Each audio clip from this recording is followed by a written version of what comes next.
എല്ലാ കൂട്ടുകാർക്കും നല്ലൊരു രാത്രി ആശംസിച്ചുകൊണ്ട് നമുക്ക് നേരെ സേതുവിന്റെ പല്ലുവിയുടെ നാളത്തെ നല്ലൊരു പ്രൊമോ വിശേഷം കേട്ടാലോ. ആദ്യമായി കാണുന്നവരാണെങ്കിൽ ചാനൽ ഇഷ്ടപ്പെട്ട ഒന്ന് സബ്സ്ക്രൈബ് ചെയ്യാൻ മറക്കരുത്. അതോടൊപ്പം തന്നെ വീഡിയോ ഇഷ്ടപ്പെടുവാണെങ്കിൽ ലൈക്ക് ചെയ്യാനും മറക്കരുത് കേട്ടോ. കാരണം നിങ്ങളുടെ ഓരോ ലൈക്കും നമ്മുടെ മുന്നോട്ടുള്ള യാത്രയിൽ ഒത്തിരി അധികം പ്രാധാന്യം അർഹിക്കുന്നുണ്ട് കേട്ടോ. അപ്പൊ നമുക്ക് നേരെ നമ്മുടെ വിശേഷത്തിലേക്ക് പോയാലോ. അങ്ങനെ ഇന്നത്തെ വിശേഷം നമ്മൾ കണ്ടു. സേതുവിനെ മനഃപൂർവ്വം കൊടുക്കാൻ വേണ്ടിയിട്ട് ഋതു ഒരു പ്ലാൻ അങ്ങോട്ട് ചെയ്യുവാണ്. അച്ഛനു വേണ്ടി വിവാഹ ഡ്രസ്സൊക്കെ എടുത്തതിന് ശേഷം പോകാൻ ഇറങ്ങുന്ന സമയത്താണ് ബില്ല് അങ്ങോട്ട് കൊണ്ടേ കൊടുക്കുന്നത്. ബില്ല് അടച്ചിട്ട് പോയാൽ മതി എന്ന് പറഞ്ഞിട്ട് 1-2 അല്ല 3 ലക്ഷം രൂപ അടയ്ക്കാനുള്ളേ. പെട്ടെന്ന് കുറുപ്പമ്മൻ ചോദിച്ചു, എന്ത് പരിപാടിയാ ഋതുമോളെ ഇത്? അച്ഛന് വേണ്ടിയിട്ടുള്ളതല്ലേ, ആർക്ക് വേണ്ടിയാണെങ്കിലും ഇത് അടച്ചിട്ട് പോയാൽ മതി എന്ന് പറയാം. ഇത് കേട്ടപ്പോ അച്ഛൻ പറഞ്ഞു, നീ എന്തൊക്കെയാ ഋതു പറയണേന്ന് ചോദിക്കാം. വല്യേട്ടന്റെ കയ്യിൽ ഇത്രയും പൈസ ഇല്ലെന്ന് നിനക്ക് അറിയാലോ, പിന്നെ നീ എന്താ ഇങ്ങനെ പറയണെന്ന് ചോദിക്കാം. അതെ, വല്യേട്ടനാളും കൊള്ളാം, കൊച്ചേട്ടനാളും കൊള്ളാം, പണം അടയ്ക്കാതെ പോകാൻ പറ്റില്ല. നമ്മുടെ അച്ഛൻ ഇവിടെ ഉണ്ടായിരുന്ന സമയത്ത് അറിയാലോ, നമ്മൾ ഡ്രസ്സ് എടുക്കാൻ വന്നാൽ പോലും നമ്മൾ കടയിൽ നിന്ന് ഡ്രസ്സ് വാങ്ങിക്കൊണ്ട് പോണ സമയത്ത് ബില്ല് പേ ചെയ്തിട്ടാ വാങ്ങാറുള്ളത്. അപ്പൊ അതുപോലെ തന്നെ ആയിരിക്കണം ഇവിടെ. ഡ്രസ്സ് ആരെടുത്തോ അപ്പൊ അതുകൊണ്ട് അവര് ബില്ല് അടയ്ക്കണമെന്ന് പറയാം. ആകെപ്പാടെ വിഷമമായി പോയി. പെട്ടെന്ന് അച്ചു വന്ന് സേതുനോട് ഒരു കാര്യം ചെയ്യാവില്ലേട്ടാ, എനിക്ക് ഡ്രസ്സൊന്നും വേണ്ട, അതെല്ലാം തിരിച്ചു കൊടുത്തേക്കാന്ന് പറയാം. അതിന്റെ ആവശ്യമൊന്നും ഇല്ലാന്ന് പറയണ. പല്ലവി സേതുവിനെ വിളിച്ചു. സേതുവേട്ടാ, സേതുവിന്റെ പണം ഉണ്ടോന്ന് ചോദിക്കാം. അത് കുഴപ്പമില്ല, ബില്ലടയ്ക്കുന്ന കാര്യമില്ല, ഞാൻ ചെയ്തോളാന്ന് പറയാം. സേതുവേട്ടിൽ എവിടുന്ന പണം? അതൊന്നും കുഴപ്പമില്ല പല്ലവി, ഞാൻ ചെയ്തോളാന്ന് പറഞ്ഞില്ലേന്ന് ചോദിക്കാം. പിന്നീട് സേതു പോയി തന്റെ അക്കൗണ്ടിൽ നിന്ന് 3 ലക്ഷം രൂപ എടുത്ത് അടയ്ക്കുകയാണ്. കാരണം സേതുവിന്റെ അക്കൗണ്ടിൽ പണം ഉണ്ടായിരുന്നു. മുമ്പ് 1 കോടി രൂപ പ്രതാപം കൊടുത്തിട്ടുണ്ടായിരുന്നു. ആ കൊടുത്ത പണം അതിനകത്തുനിന്ന് 3 ലക്ഷം രൂപ എടുത്ത് അടയ്ക്കുക. ഋതു അത് ഒട്ടും പ്രതീക്ഷിച്ച കാര്യമല്ല, ഇങ്ങനെ ഒരു പണി കിട്ടുമെന്നുള്ളത്. സേതുവിനെ എല്ലാവരുടെ മുന്നില് മനഃപൂർവ്വം നാണം കെടുത്താനായിട്ട് ചെയ്ത പണിയാ. പക്ഷെ താനും കുഴിച്ച കുഴിയിൽ താൻ തന്നെ എന്ന് പറഞ്ഞ പോലെയാ ഋതുവിന്റെ അവസ്ഥ. ഋതു ശരിക്കും നാണം കിട്ടും. അങ്ങനെ പണം അടിച്ചിട്ട് വന്നു കഴിഞ്ഞപ്പോഴത്തേനും എല്ലാവരുടെ മുന്നിൽ വെച്ച് തന്നെ അച്ചു വെച്ചു, നീ എന്താ ഋതു വിചാരിച്ചുകൊണ്ടിരിക്കുന്നേ? എന്റെ വലിയേട്ടനാ, എന്റെ കല്യാണത്തിലുള്ള പണം അത് പോലും അടയ്ക്കാനില്ലാത്തവനാന്നോ? ദേ, ആരെ അങ്ങനെ കൊച്ചാക്കി ചെറുതാക്കിയൊന്നും കാണേണ്ട കാര്യമില്ല, പറഞ്ഞു കേട്ടല്ലോ എന്ന് പറയണ. ഇത് കേട്ട ഋതുവിന് ഒട്ടും അങ്ങോട്ട് ദഹിച്ചില്ല. കാരണം ഋതുവിന് മനസ്സിലായി. അങ്ങനെ ബില്ലൊക്കെ അടച്ചു കഴിഞ്ഞിട്ട് സേതു എന്ത് ചെയ്യണം, അതിന്റെ ആ റെസിപ്റ്റ് കൊണ്ട് ഋതുവിന്റെലേക്ക് കൊടുത്തേക്കുക. വെച്ചോ, ഉപകാരപ്പെടും, എപ്പോഴെങ്കിലും ഉപകാരപ്പെടും എന്ന് പറഞ്ഞിട്ട് അതങ്ങോട്ട് വെച്ചിട്ട് പറഞ്ഞു, അച്ചു ബാ പോയേക്കാന്ന് പറയണം. അങ്ങനെ പല്ലവിനെ അച്ഛനെയും കൂട്ടി പുറത്തേക്ക് പോവാ. കുറുപ്പേട്ടൻ ചെന്ന് ഋതുവിനോട് പറഞ്ഞു, എന്താണെങ്കിലും മോളി കാണിച്ചുണ്ടല്ലോ, മഹാ മോശക്കേടായി പോയെന്ന് പറയണം. ഇത് കേട്ടോ പ്രതാപം പറഞ്ഞു, എന്താ മോശം? ഇതിനകത്ത് ഇപ്പൊ ഒരു മോശമില്ലെന്ന് പറയണം. പ്രതാപ, ഞാൻ പറഞ്ഞ ഋതുമോളടാ, നിങ്ങൾ കൂടുതൽ സംസാരിക്കണ്ട, പറഞ്ഞു കേട്ടല്ലോ എന്ന് പറയാം. അങ്ങനെ ഡ്രസ്സൊക്കെ എടുത്ത് വീട്ടിലേക്ക് വന്നു കഴിഞ്ഞപ്പോ തന്നെ അച്ചു കാര്യങ്ങളൊക്കെ പൂർണ്ണിമയോട് പറഞ്ഞു. അവിടെ നടന്ന കാര്യങ്ങളൊക്കെ എല്ലാം കേട്ട് കഴിഞ്ഞപ്പത്തിനും പൂർണ്ണം പറഞ്ഞു, അല്ല സേതു, നിന്റെ പണം ഉണ്ടായിരുന്നു ചോദിക്കുക. അത് കുഴപ്പമില്ല പൂർണ്ണിമേ, അതൊക്കെ ഞാൻ അടച്ചു. അച്ചുവിന്റെ കല്യാണക്കാര്യത്തിന് ഒന്നിനും ഒരു മുടക്കം വരില്ല. കാരണം അച്ചു ഒരിടത്തും തല കുനിക്കില്ലെന്ന് പറയണം. ഇത് കേട്ടൻ പൂർണ്ണിമയ്ക്ക് വല്ലാത്ത സങ്കടമായിപ്പോയി. കാരണം ഋതു മനഃപൂർവ്വം ചെയ്ത പ്രവൃത്തിയാണെന്നറിയാം. അച്ചു പറഞ്ഞു, വെല്ലേട്ടനെ എല്ലാവരുടെ മുന്നിട്ട് ഋതു നാണം കെടുത്തോ ചെയ്തേ. ശരിക്കും പറഞ്ഞിട്ടുണ്ടെങ്കിൽ ആ സമയം വെല്ലേട്ടന്റെ പണം ഇല്ലായിരുന്നെങ്കിൽ എന്ത് ചെയ്തെന്ന് ചോദിക്കാം. പൂർണ്ണം പറഞ്ഞു, ഇന്ന് അവൾ ഇങ്ങോട്ട് വരട്ടെ, അവൾ എന്തിനുള്ള ഭാവമാണെന്ന് എനിക്ക് അറിയില്ല എന്ന് പറയണം. ഇങ്ങോട്ട് വരട്ടെ എന്നൊക്കെ പറഞ്ഞുകൊണ്ടിരിക്കുകയാണ്. പിന്നീട് ഋതു വൈകുന്നേരം ടെക്സ്റ്റൈൽ ഷോപ്പിൽ നിന്ന് വരുവാണ്. അങ്ങനെ വന്നു കഴിഞ്ഞപ്പോ തന്നെ പൂർണ്ണിമയും കൂടെ ആയിരുന്നു. പൂർണ്ണിമ എന്നിട്ട് ചോദിച്ചു, എന്താ ഋതു, ഇന്ന് ടെക്സ്റ്റൈൽ ഷോപ്പിൽ എന്താ സംഭവം ഉണ്ടായെന്ന് അറിയോ? ഓ അതാണോ, അത് വന്ന ഉടനെ അങ്ങോട്ട് കൊളുത്ത് തന്നോന്ന് ചോദിക്കും. പെട്ടെന്ന് അച്ചും കൂടെ അങ്ങോട്ട് വന്നു. ഋതു, നീ ആ ചെയ്ത മോശമായിപ്പോയി, അവിടെ വെച്ച് പിന്നീട് കൂടുതൽ നിന്നോടൊന്നും പറയേണ്ടതെന്ന് കരുതിയാ ഞാൻ പിന്നെ ഒന്നും മിണ്ടായിരുന്നേ. നീ സേതുവേണ്ട മനഃപൂർവ്വം നാണം കെടുത്താൻ വേണ്ടിയില്ലേ അങ്ങനെ ചെയ്തേ? സേതുവേണ്ട കൈ പണമില്ലെന്ന് കരുതിയിട്ടല്ലേ നീ ആ ബില്ല് പേ ചെയ്താൽ പറഞ്ഞേന്ന് ചോദിക്കാം. അതെ, ആരാണെങ്കിലും അവിടുന്ന് ഡ്രസ്സ് എടുത്തിട്ടുണ്ടെങ്കിൽ അതിന്റെ പണം കൊടുക്കണമെന്ന് പറയാം. അന്നെങ്കിൽ പിന്നെ എന്നോട് നിനക്ക് പറയാൻ വരായിരുന്നോ, ഞാൻ എന്റെ പണം തരില്ലായിരുന്നോ എന്ന് പൂർണ്ണിമ വെച്ചു. അല്ല, അമ്മയല്ലല്ലോ കല്യാണം നടത്താൻ ഏറ്റെടുത്തിരിക്കുന്ന ആള്. എല്ലാ ഉത്തരവാദിത്തോടും കൂടി അനീതിമാരുടെ കല്യാണം നടത്തി വിടുമെന്ന് ആരാ? സേതുവല്ലേ പറഞ്ഞിരിക്കുന്നത്. അത് മാത്രമല്ല, ബിൽപത്രത്തിൽ എഴുതിയിരിക്കുന്ന എന്താ, അനീതിമാരുടെ കല്യാണം നല്ല ഭംഗിയായിട്ട് വെള്ളിയേട്ടൻ സ്ഥാനത്ത് നിന്ന് സേതു നടത്തണമെന്നല്ലേ. അപ്പൊ സേതു തന്നെ നടത്തട്ടെ, എല്ലാ ചെലവുകളും അയാൾ തന്നെ വഹിക്കട്ടെ, അതിനെന്തിനാ അമ്മ പണം കൊടുക്കണമെന്ന് ചോദിക്കാം. ഋതു, നീ വെറുതെ കളിക്കില്ല കേട്ടോ, പറഞ്ഞേക്കാം. അച്ഛന്റെ ജീവിതം വെച്ച് നീ കളിക്കരുത്, അവളുടെ കല്യാണമാണ്, അതൊക്കെ എനിക്ക് അറിയാമെന്ന് പറയണം. അച്ഛന് വല്ലാത്ത സങ്കടമായി പോയി. താൻ കാരണം വെള്ളിയേട്ടന് ബുദ്ധിമുട്ടുണ്ടായല്ലോ എന്ന് ഓർത്തിട്ടുണ്ട്. പിന്നീട് സേതുവിന്റെ അടുത്തേക്ക് എന്നിട്ട് പറഞ്ഞു, അതെ വെള്ളിയേട്ടാ, സോറി കേട്ടോ, ഞാൻ കാരണം വെള്ളിയേട്ടന് ഒത്തിരി നാണം കെട്ടല്ലേന്ന് ചോദിക്കണം. എവിടെ, ഇതൊന്നും കുഴപ്പമില്ല, അതെ അച്ചുവിന്റെ കല്യാണം ഏറ്റവും നല്ല ഗംഭീരമായിട്ട് ഞാൻ നടത്തും. കാരണം എന്റെ പെങ്ങളുടെ കല്യാണം അല്ലേ, ഒട്ടും കുറയാണ്ട് പാടില്ല.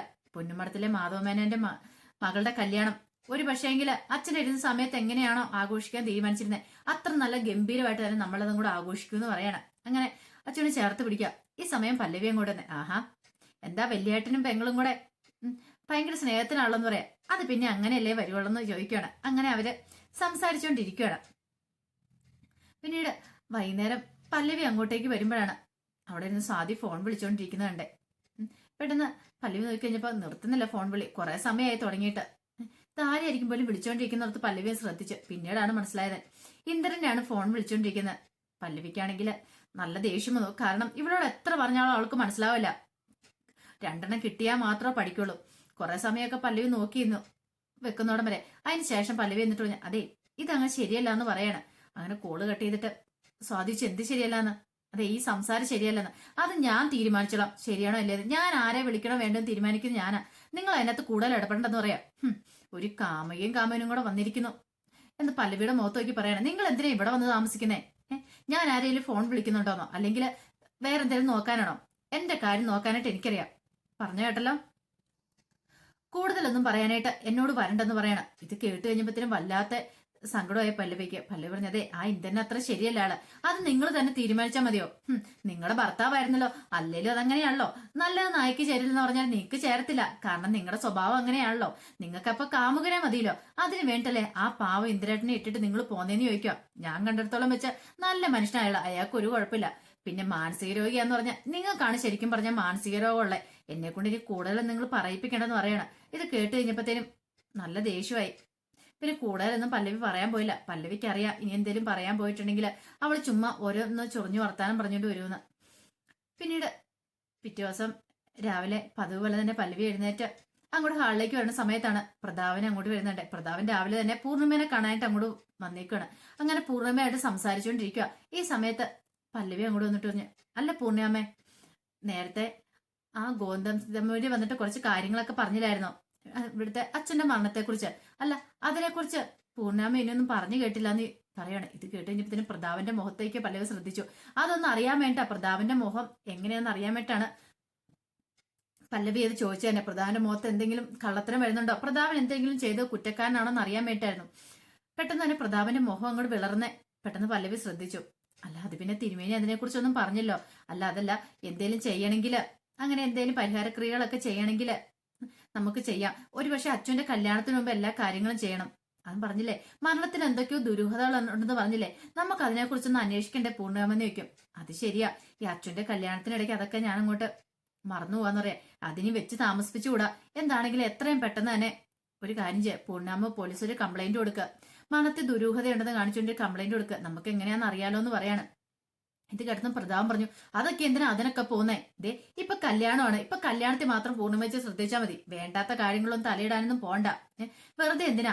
ഇനിയിപ്പം മാധവേട്ടൻ മരിച്ച് ഇത്ര ദിവസമായി, ഇത്ര നാളായി. ഇനിയിപ്പം എന്താ?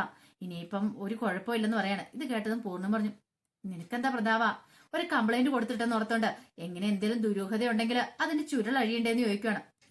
എന്താ ചേച്ചി ഇതൊക്കെ? ആ ജോൾസിന് എന്തെങ്കിലും പൊട്ടത്തരം പറഞ്ഞോർത്തോണ്ട് ഇതിന്റെ പുറകെ പോവാണ്. നാണക്കേടായിരിക്കും മിച്ചം. പുറത്തറിഞ്ഞു കഴിഞ്ഞിട്ടുണ്ടെങ്കിൽ വെറുതെ ഭ്രാന്ത് വർത്താനം പറയുന്നാ പറയുള്ളൂ. ഹോസ്പിറ്റലിൽ കിടന്നല്ലേ അളിയൻ മരിക്കുന്നേ, പിന്നെ ചേച്ചി എന്തിനാ ഇങ്ങനെ വെറുതെ ടെൻഷൻ അടിക്കണമെന്ന് ചോദിക്കണം. വേറെ ചിലരൊക്കെ പറയുന്ന കേട്ടോണ്ട് ഇതിന്റെ പുറകെ ഇറങ്ങി തിരിച്ചിട്ടുണ്ടെങ്കിൽ അവസാനം നിരാശ തന്നെ ആയിരിക്കും ഫലം. ആരും മാധവേണ്ണെ കൊന്നൊന്നുമല്ല, അങ്ങനെ ആരും ചെയ്യത്തുമില്ല. ഇത് കേട്ട് കഴിഞ്ഞപ്പോഴത്തേനും പല്ലവി പറഞ്ഞു, എന്താണെങ്കിലും ജോത്സ്യർ പറഞ്ഞല്ലേ പൂർണ്ണിമേ, പുറകോട്ട് പോകണ്ട, മുന്നോട്ട് തന്നെ ഇതുമായിട്ട് അങ്ങ് നീക്കോളാൻ പറയണം. പൂർണ്ണിമ ശരിയാ, അതിനെക്കുറിച്ച് ചില തീരുമാനങ്ങളൊക്കെ എടുക്കണം. സേതും കൂടെ ഇങ്ങോട്ട് വരട്ടെ, തീരുമാനം എടുക്കണമെന്ന് പറഞ്ഞിട്ട് പൂർണ്ണിമ അങ്ങോട്ട് പോവാം. പൂർണ്ണിമ അങ്ങ് പോയി കഴിഞ്ഞപ്പോഴത്തേനും പ്രതാപന്റെ അടുത്തേക്ക് പല്ലവി വന്നു. അല്ല ഞാനൊരു കാര്യം ചോദിച്ചോട്ടെ, അച്ഛന്റെ കാര്യം പറഞ്ഞപ്പോ എന്തിനാ നിങ്ങൾ ഇത്രമാത്രം ടെൻഷൻ അടിക്കണേന്ന് ചോദിക്കുക. സേതുവേട്ടന്റെ അച്ഛനെ കുറിച്ച് പറയുമ്പോൾ നിങ്ങൾക്ക് എപ്പോഴും ഒരു വിളറി പിടിച്ചൊരു മുഖമാണല്ലോ. എന്താ കാര്യം? നിങ്ങൾക്ക് ഇതിനകത്ത് എന്തെങ്കിലും പങ്കുണ്ടോന്ന് ചോദിക്കുക. പെട്ടെന്ന് പ്രതാപം ചോദിച്ചു, ഇടീന്ന് പറഞ്ഞങ്ങ് ചെല്ലുവാണ്. എന്താ എന്താ കാര്യം ചോദിക്കാം. ദേ അനാവശ്യം പറഞ്ഞാണ്ടല്ലോ. ഓഹോ, നിങ്ങൾ അതിന് ഇത്ര ടെൻഷൻ അടിക്കേണ്ട കാര്യമില്ല. നിങ്ങളൊരു തെറ്റ് ചെയ്തിട്ടില്ലെങ്കിൽ, നിങ്ങളുടെ കയ്യിൽ കറ പിടിച്ചിട്ടില്ലെങ്കിൽ പിന്നെ നിങ്ങൾ ഇത്ര ടെൻഷൻ അടിക്കേണ്ട വല്ല കാര്യമുണ്ടോന്ന് ചോദിക്കുക. അത് കേട്ടൻ പ്രതാപം പറഞ്ഞു, ഓഹോ അപ്പൊ ഇനിയിപ്പം ആ പേര് പറഞ്ഞാൽ കൊടുക്കാനാണോ നിന്റെ ഭാവം എന്ന് ചോദിക്കുക. അല്ല നിങ്ങളുടെ മുഖത്തെ ആ വിളർച്ച ഭാവം കണ്ട് ഞാൻ ചോദിച്ചാ. കാരണം സേതുവിന്റെ അച്ഛനെ കുറിച്ച് എപ്പോ പറഞ്ഞാലും നിങ്ങളുടെ മുഖത്തൊരു വല്ലാത്തൊരു ഭാവമുണ്ട്. ഏതോ ഒരു കുറ്റം ചെയ്തവന്റെ മുഖം പോലെ എനിക്ക് തോന്നുന്നുണ്ട്. അതുകൊണ്ട് ഞാൻ ചോദിച്ചാ. നിങ്ങൾ തെറ്റം ചെയ്തിട്ടില്ലെങ്കിൽ പിന്നെ എന്തിനാ പേടിക്കണേന്ന് ചോദിക്കുക. ഇത് കേട്ടതും പ്രതാപന് പിന്നെ അവിടെ നിൽക്കാനും തോന്നില്ല. വല്ലാത്തൊരു അസ്വസ്ഥയപ്പേ. തന്റെ മുഖത്തെ കള്ളത്തിൽ ഇവള് കണ്ടുപിടിച്ചല്ലോ എന്നൊരു ചിന്ത. എന്ത് ചെയ്യണമെന്ന് അറിയത്തില്ല. പിന്നീട് പ്രധാന അധിക സമയം അവിടെ നിന്നില്ല. അപ്പൊ തന്നെ അങ്ങോട്ട് പോവാണ്. അത് കണ്ടു കഴിഞ്ഞപ്പോഴത്തേനും പല്ലവിക്ക് ചെറിയ സംശയങ്ങളൊക്കെ ഉണ്ടായി. താൻ ഉദ്ദേശിച്ച പോലെ തന്നെ കാര്യങ്ങൾ എന്തോ ഇയാൾക്കറിയാം. എന്തൊക്കെയോ കള്ളത്തരങ്ങൾ ഇയാളുടെ മനസ്സിലുണ്ട്. അതാണ് ഇങ്ങനെ ഒക്കെ ഇയാൾ സംസാരിക്കുന്നത്. പിന്നീട് പതിവ് പോലെ തന്നെ സേതു ക്യാൻറ്റീനിലേക്ക് ചെല്ലുകയാണ്. അപ്പൊ ക്യാൻറ്റീനിലെ പണികളൊക്കെ മിത്രേട്ടനും ഉണ്ണിക്കുണ്ണൊക്കെ ചെയ്തോണ്ടിരിക്കുന്നുണ്ടായിരുന്നു. അപ്പോഴാണ് മിത്രേട്ടൻ വന്നിട്ട് പറഞ്ഞു, അതെ ക്യാൻറ്റീനിലേക്ക് കുറച്ച് സാധനങ്ങൾ മേടിക്കാനുണ്ട് സേതു എന്ന് പറയണേ. എന്നാ ശരി മിത്രേട്ടൻ, ഞാൻ പോയി വാങ്ങിച്ചോണ്ട് വരാന്ന് പറഞ്ഞോണ്ട് സേതു എന്ത് ചെയ്യാണ്, സാധനം വാങ്ങിക്കാൻ പോവാണ്. അങ്ങനെ സാധനം വാങ്ങിച്ചോണ്ട് വരുന്ന വഴിക്കാണ് അവിടെ ഇന്ദ്രൻ നിൽക്കുന്നുണ്ട്. ഇന്ദ്രനാണെങ്കിൽ എങ്ങനെ സേതുവിനും മനഃപൂർവ്വം ഒന്ന് പ്രകോപിപ്പിക്കണം, അതിന് വേണ്ടിയിട്ട് അങ്ങോട്ട് ചെല്ലുവാണ്. എന്നിട്ട് സേതുവിനോട് ആഹാ കൊള്ളാലോ, ഇതെന്ത് പറ്റി ഇന്ന് ചാക്കൊക്കെ ചുമന്നോണ്ട്? എടാ അധ്വാനിക്കുന്നവരിങ്ങനെയാ, അല്ലാതെ നിന്നെ പോലെ കൈ കഴിയിരിക്കുവല്ല ചെയ്യുന്നെന്ന് പറയണോ? ഓ അധ്വാനിക്കുന്നൊരാളെ, ഞാൻ ആ കാര്യം അങ്ങോട്ട് മറന്നുപോയെന്ന് പറയണം. നിനക്കൊക്കെ പഠിക്കാൻ പറ്റില്ല, അതുകൊണ്ടാ നീ ചുമന്നോണ്ട് നടക്കണെന്ന് പറയാ. അത് ഞാൻ തീരുമാനിച്ചോളാം, നീ ആ കാര്യത്തിൽ ഇടപെടണ്ടെന്ന് പറയണം. അല്ല നിന്റെ കാമുകിയുടെ ഡിവോഴ്സിന്റെ കേസ് എങ്ങനെയാന്ന് ചോദിക്കാം. ഇത് കേട്ടതും പെട്ടെന്ന് തന്നെ സേതു പറഞ്ഞതേ, ഡിവോഴ്സിന്റെ കേസ് നീയല്ല അതിനെ കാരണക്കാരൻ. എടാ നിനക്ക് നാണം ഉണ്ടെങ്കിൽ നീ ഇങ്ങനെ ഇരിക്കോ? നീ ഡിവോഴ്സ് കൊടുക്കണം, ആണാണെങ്കിൽ നീ ഡിവോഴ്സ് കൊടുക്കണമെന്ന് പറയാ. അല്ലാതെ അവൾക്ക് ഡിവോഴ്സ് കൊടുക്കാതെ അവളെ പിടിച്ചിട്ടുണ്ട് നിനക്ക് എന്ത് ഗുണമാണ് കിട്ടാൻ പോകുന്നത്? ഒരു കാരണവശാലും ദേ പല്ലവി നിന്റെ കൂടെ വരാൻ പോകുന്നില്ല. പിന്നെ നീ എന്തിന്റെ ഇതിലാടാ അവൾക്ക് ഡിവോഴ്സ് കൊടുക്കാതിരിക്കുന്ന ചോദിക്കാം. ഇത് കേട്ട് കഴിഞ്ഞപ്പോഴത്തേനും ഇന്ദ്രൻ പറഞ്ഞു, ഓഹോ കാമുകിക്ക് ഡിവോഴ്സ് വേണല്ലേ, കൊടുക്കാലോ, അതിനിപ്പോ എന്താ കുഴപ്പം? അതെനിക്ക് ഒരു പ്രശ്നമില്ല, കാമുകിക്ക് ഡിവോഴ്സ് വേണം, നാളെ വേണേ കൊടുക്കാം. പക്ഷെ ഒരു കാര്യമുണ്ട്, നിന്റെ പെങ്ങളുണ്ടല്ലോ ആ സ്വാതി, എനിക്ക് അവളെ ഇങ്ങ് തരണമെന്ന് പറയാം. ഇത് കേട്ടത് സേതുനും കൂടെ പെരുത്ത് കയറി. അതെ എനിക്ക് അവളെ അങ്ങോട്ട് ഇഷ്ടപ്പെട്ടു, എനിക്ക് അവളോട് ഒരു ചെറിയ പ്രേമമൊക്കെ തോന്നി തുടങ്ങിയിട്ടുണ്ട്. നീ ഒരു കാര്യം ചെയ്യ, പല്ലവിനെ എടുത്തോ, പകരം സ്വാധീനം എനിക്കിങ്ങ് നേരെ നാളെ വേണമെങ്കിൽ ഞാൻ ഡിവോഴ്സ് തന്നേക്കാം, പല്ലവിക്ക് ഡിവോഴ്സ് കൊടുത്തേക്കാന്ന് പറയണം. ഇത് കേട്ടതും ചാക്കട്ട് ആ താഴെ കിട്ടു, മുഷ്ടി അങ്ങ് ചുരുട്ടി അങ്ങോട്ട് ഇന്ദന്റെ അടുത്തേക്ക് അങ്ങ് ചെന്നു സേതു എന്നിട്ട് ആ തോളത്തങ്ങ് ബലമായിട്ട് അങ്ങോട്ട് പിടിക്കുകയാണ്. കാരണം അടിക്കാനായിട്ട് അങ്ങോട്ട് കൈ പോയി കഴിഞ്ഞപ്പോഴാണ് പെട്ടെന്ന് പല്ലവി പറഞ്ഞ കാര്യം ഓർത്തെ. പല കാര്യങ്ങളും പറഞ്ഞിട്ട് സേതുവേട്ടന്റെ മുന്നിലേക്ക് ഇന്ധനം വരും. കാരണം സേതുവേട്ടന് അവനെ അടിക്കണം, അന്നെങ്കിൽ മാത്രമേ അവന് ഉദ്ദേശിച്ച പോലെ കാര്യങ്ങളൊക്കെ നടക്കുള്ളൂ, സേതുവേട്ടനെ ഇവിടുന്ന് പറപ്പിക്കാൻ പറ്റുള്ളൂ. കോളേജ് ക്യാൻറ്റീനിൽ നിന്ന് ഓടിക്കാനായിട്ടുള്ള പുറപ്പാടാ. ഒരു കാരണവശാലും സേതുവേട്ടൻ അതിനകത്ത് വീണു പോവരുത്. പെട്ടെന്ന് സേതു സ്വയം നിയന്ത്രിക്കുകയാണ്. എടാ എന്താടാ നീ അടിക്കാൻ വന്നിട്ട് അടിക്കാതെ, ചുണയുള്ളവനാണ് അടിക്കടാ, നിന്റെ പെങ്ങളെ കുറിച്ചാണ് ഞാൻ പറഞ്ഞേ, എന്നിട്ട് നിനക്ക് എന്താടാന്ന് ചോദിക്കാം. എടാ മോനെ എന്തിനാ നിന്റെ ബൂതി അങ്ങോട്ട് മനസ്സിലെഴുതാ മതി, ഞാൻ നിന്നെ അടിച്ചിട്ടേ എന്നെ ഇവിടെ കിടന്ന് പ്രശ്നം ഉണ്ടാക്കാനല്ലേ, എന്നിട്ട് എന്നെ ഇവിടുന്ന് ക്യാൻറ്റീനിൽ നിന്ന് അടിച്ചോടിക്കണം. അതൊരിക്കലും നടക്കാൻ പോകുന്നില്ലടാ, നടക്കാത്ത സ്വപ്നം. പിന്നെ എന്റെ പെങ്ങള്, അവളെ നോക്കാൻ എനിക്കറിയാം. ഈ സേതുവിന്റെ പെങ്ങളാണ് സ്വാധീനെങ്കില് നീ അവളുടെ ദേഹത്ത് പോയിട്ട് നീ ഒരു മോശമായിട്ട് വാർത്ത പോലും അവളെ കുറിച്ച് പറയത്തില്ല. ഈ സേതുവാ പറയണേ, ഇന്ദ്രനെ പോലെയല്ല സേതു, പറഞ്ഞാന്ന് പറയണ. പിന്നെ പല്ലവിയുടെ കാര്യം, പല്ലവിക്ക് ഉറപ്പായിട്ടും ഡിവോഴ്സ് കിട്ടിയിരിക്കൂടാ, നീ ചെവിയെന്നുള്ളിക്കോ. ഇനി മേൽക്കോടതിയിലേക്ക് പോയി കഴിയുമ്പം അവള് ഡിവോഴ്സും കൊണ്ടായിരിക്കും വരുന്നേ. അതും ഇന്ദ്രനിൽ നിന്നുള്ള മോചനം അധികം വൈകാതെ സംഭവിക്കൂടെന്ന് പറയാ എന്നും പറഞ്ഞുകൊണ്ട് ആ ചാക്ക് കെട്ട് എടുത്തുകൊണ്ട് സേതു അങ്ങോട്ട് പോവാണ്. ഇന്ദ്രന്റെ ആകപ്പാടെ തേഞ്ഞൊട്ടിപ്പോയി. ഇന്ദ്രൻ ഇത്രയ്ക്ക് പ്രതീക്ഷയൊന്നും ഇല്ലായിരുന്നു ഇങ്ങനെ ഒരു സംഭവങ്ങളൊക്കെ നടക്കുന്ന. അപ്പൊ അതിന്റെ വിശേഷങ്ങളൊക്കെ നാളെ കാണാൻ പോകുന്നത്. ആ വിശേഷങ്ങളൊക്കെ നമുക്ക് എല്ലാവർക്കും കാത്തിരിക്കാം കേട്ടോ. ഒരിക്കൽ കൂടി എല്ലാവർക്കും നല്ലൊരു രാത്രി ആശംസിച്ചു നിർത്തുന്നു.